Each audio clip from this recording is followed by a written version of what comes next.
Hello, and welcome back to 10 Minutes of Astrology, where we predict the future in the easiest to understand terminology as humanly possible.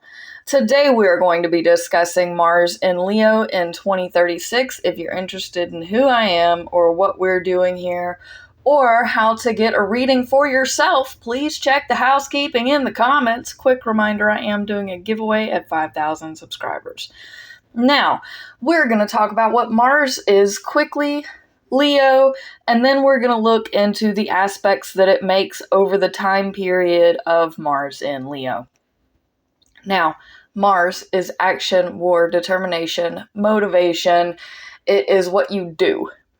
Leo is the sign of the lion or lioness.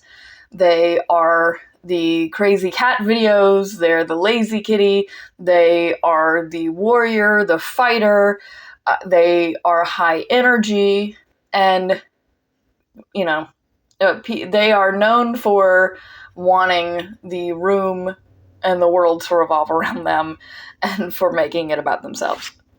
So, with Mars here in Leo, it is acting with passion, with some level of grace. It can be acting in a more spendthrift way because Leo, again, they don't ever want to come across as poorly. So they will do things, specifically the Mars term here, that make them appear at least like they might have more or be more than they actually are or have. Now, I don't typically talk about the sun, the moon, Mercury, or Venus in these videos because I don't like talking about things I have not discussed before. You are seeing real time how I interpret things, so this may not be the best because I didn't have time to actually sit and think about all of these alignments like I used to do in my older videos. But it is still great information. We see here Uranus and Chiron at an exact semi-sextile. I should have discussed that in the Chiron video for this time period. If you're interested, I have an astrology predictions playlist in my housekeeping that gives you everything I've done up until this point for the next 20 plus years, if you want to go check that out, either before or after this video. So you'll see here, I am day by day going through to see the alignments that I do wish to discuss. And again, I don't talk about things that I haven't made videos on before. And I'm trying to find the first alignment here that I do want to discuss, which I believe is going to end up going to be Jupiter. And again, Chiron and Uranus are still following each other. They went from, through, I believe, 13, 14. They're now at 15 degrees. So I think this Mars alignment is going to come kind of right in the middle of everything that's happening there, which is going to be very interesting. We have the nodes and Saturn together. Again, I don't typically talk about the sun, but you've got the sun interacting in this, and it looks like we will have just come past a full moon. So there is a lot going on in this time period. I'm just not discussing it yet. So the first alignment that I am going to discuss is a sextile to Jupiter in Gemini. I do have a Jupiter in Gemini video if you want to go check that out. So this sextile, number one, Jupiter is going to make things bigger than they should be. It's also going to be more luck, specifically luck involved with how you think, because Jupiter is a planet of luck and prosperity to a degree. It is a very fun planet, and it is kind of a larger than life, but with that larger than life, things can get out of hand very quickly, especially in the sign of Gemini, where it's duality. So it's extremes in two different directions. Sextile is a positive alignment. I say sextiles, think of sex. It's supposed to be enjoyable and good. So this is supposed to be an enjoyable and good alignment with Mars here actively being very creative and over the top. So these both are very big, over the top things.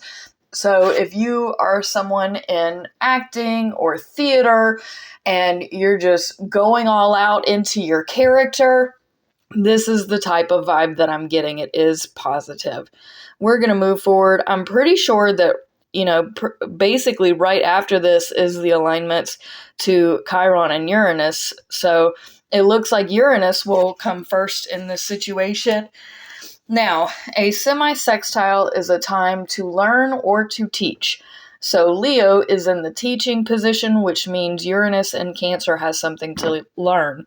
Uranus is the planet of electricity and chaos in the sign of Cancer. It is with mother figures, and emotions. Now, that has to learn here that you have to act for you and what's fun, and Leo is the YOLO personality of the zodiac. If you don't know what YOLO means, it's you only live once. So they are teaching the emotional chaos that, hey, I know a lot's going on with your emotions and stuff. And Leo is a very positive sign, and I do enjoy having Mars here. It can become the lazy cat if you let it, but it can also really be at its highest level this go-getter, just money hungry, fast kitty. I have got my eye on the prize and the target, and I'm gonna take it down. Like, there's no ifs, ands, or buts. When Leo actually sets their mind to something and doesn't get distracted, they go all for it. So here it's a time to learn, especially if you're a water sign, particularly Cancer. It's time to let loose and have fun and enjoy things, because it's not enjoyable to just chaos and cry.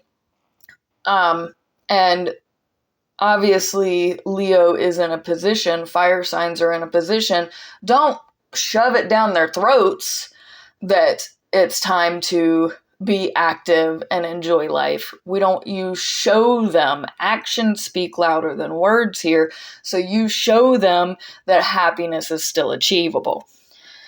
The next alignment I believe we're going to be talking about is Chiron. So we again have another sextile to Chiron. A lot of really good beginning alignments here, one right after another, and I appreciate that.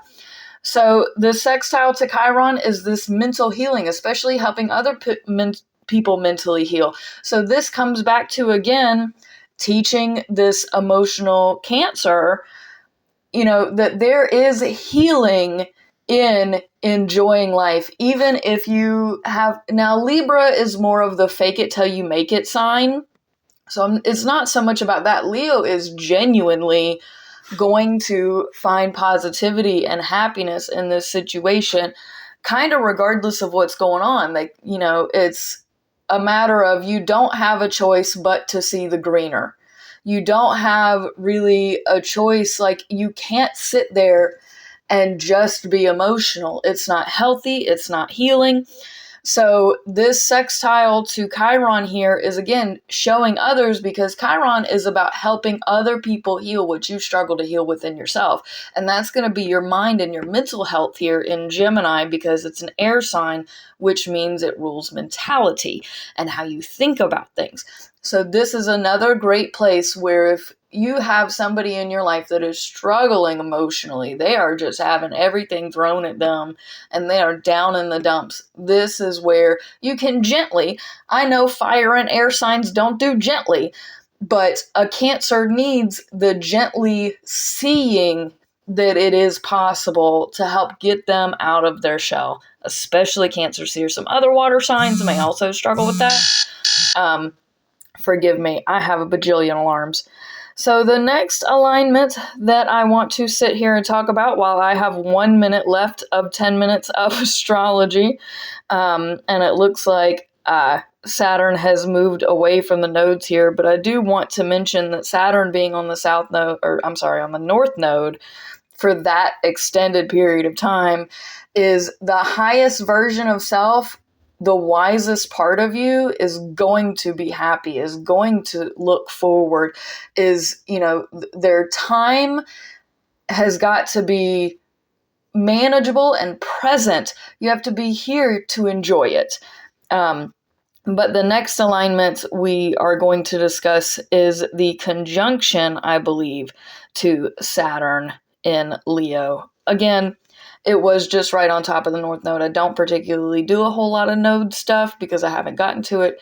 If you want me to get to it, please mention it in the comments. And we also, at this same conjunction, Mars and Saturn, we have a conjunction to Chiron and Jupiter. This is bigger mental health things coming into play. So just a side note on this, I do think that society will take mental and emotional health more seriously at this time. And it could be that because Jupiter is here making things bigger, it's possible that we have or have established or are beginning to establish a larger range of mental and emotional health care, I would say worldwide, because we have a lot of big social changes with Pluto in Aquarius. Now, moving on to Saturn and Mars here in Leo, this is you are actively managing your time. So actively is the Mars word, managing your time is the Saturn word, to be present in the moment and happy and joyous and productive and genuine. These are all Leo terms. So I absolutely love this. Now, I don't particularly like Saturn in Leo, but for this situation, especially because of how long it was on the North Node, and I do enjoy the North Node in Leo because this is kind of bigger, brighter days are ahead bit. North Node is what you strive to be. That's your highest form of self here. So it's managing your time and actively managing your time in a way that is going to enlighten you and lift you up and give you that zoomy energy that the kitty cat has. So I love it. But I also have several Leo, I say several. I have a few Leo placements myself that make me more inclined to appreciate Leo placements. So forgive me.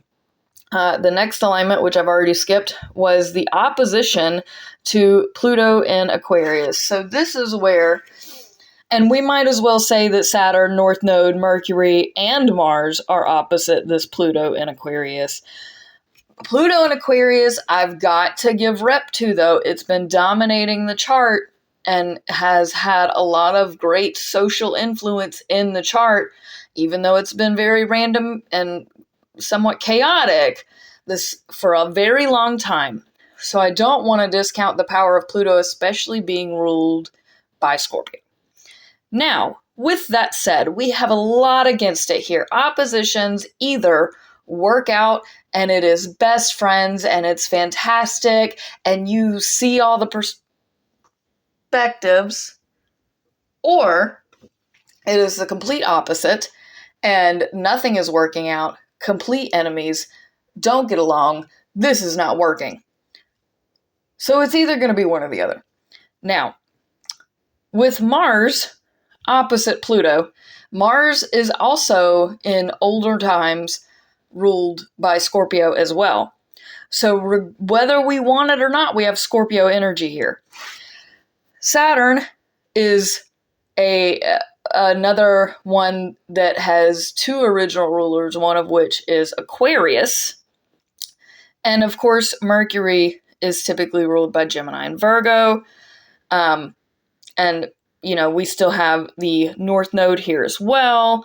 So a lot of Leo energy, which the Sun is also about to come into, right against the South Node. And so like the things that are breaking down in society, because essentially society that is transforming on a large scale is collapsing because we have Pluto on the South Node essentially. So the South Node is what you fall back on, bad habits, all of kind of the negative things, you know, being the person that you don't want to be. So the bigger changes in society that are random and crazy is collapsing.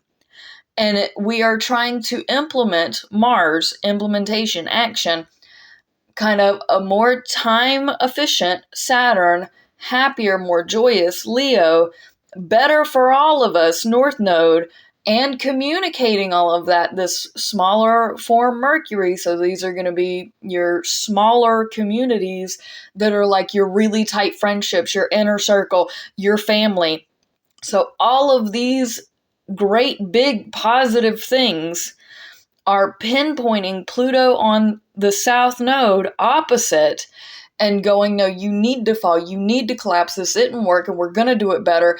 I don't care how crazy you are. Leos can also be batshit, okay? They can also be delusional. Aquarius has like another form and layer of mentality on the other side of the chart here, and they don't make sense. And society and a lot of things are coming to play and being like, no, you know what? It's not working. And Leo is a fighter here, and they're kind of in the right, but Pluto's been dominating. So we're going to see which side falls. I have a feeling it's going to be the larger society collapsing. And I did talk about in a previous video about how there may be like a motherland collapse or, you know, a larger country collapse or something. It's gonna get messy if it's not done correctly. Now, if everything works out for the best, then perfect, fantastic, wonderful. But how often does that happen? It doesn't. Almost historically and universally, it doesn't play out pretty. So, yes, Leo may be right. They may be morally on the high ground here, especially with the North Node. But their run into battle because I have the moral high ground action may end up getting them killed, because Aquarius is the wild card of the zodiac. So, you know, a lot of people in America here in 2026 understand that if we try to rise up against a tyrannical government, we'll get mowed down by police and military, and then the police and military will get medals for it. But is this a time where the police and military are finally on the side of the people, or is this something else entirely and has something to do with, you know, technology coming and crashing down? Because Aquarius rules Uranus, which is a sign of electricity and technology, you know, and that's in the sign of Cancer, which could, you know, could our technology be collapsing? There's a lot of things that could happen here. And I am on double of 10 minutes of astrology. So let me quickly see when Mars makes a trine to Neptune here, because I believe that's going to be the last alignment that I'm going to discuss. And then I'm going to say peace out, fam, and much love right before I go to work. Again, please press all the buttons for me if you would be so kind. We have the trine to Neptune and Aries. Neptune is retrograde, not that big of a deal. I really like trines. It's considered the Holy Trinity. This is Neptune, so this is God and higher power, higher energy, higher spirit, whatever you want to call it, coming in with a force, with, you know, Aries, they're going to run right into it. So this is God. This is kind of divine intervention as far as I'm concerned, you know, because we've got action in Mars, which has already had kind of a moral high ground moment with the North Node. And that's meeting in a Holy Trinity miracle moment with Neptune. And it's like, you know what? We got this. You can't touch us. Like, this is powerful. And I love it, love it, love it. Great place to end all of this Mars in Leo, because that strength that God and source energy is going to have behind you, that's going to back you up in that massive of a way. Beautiful. Beautiful. So Mars exits Leo approximately August 6th, 2036. Thank you so much for watching. Peace out, fam, and much love.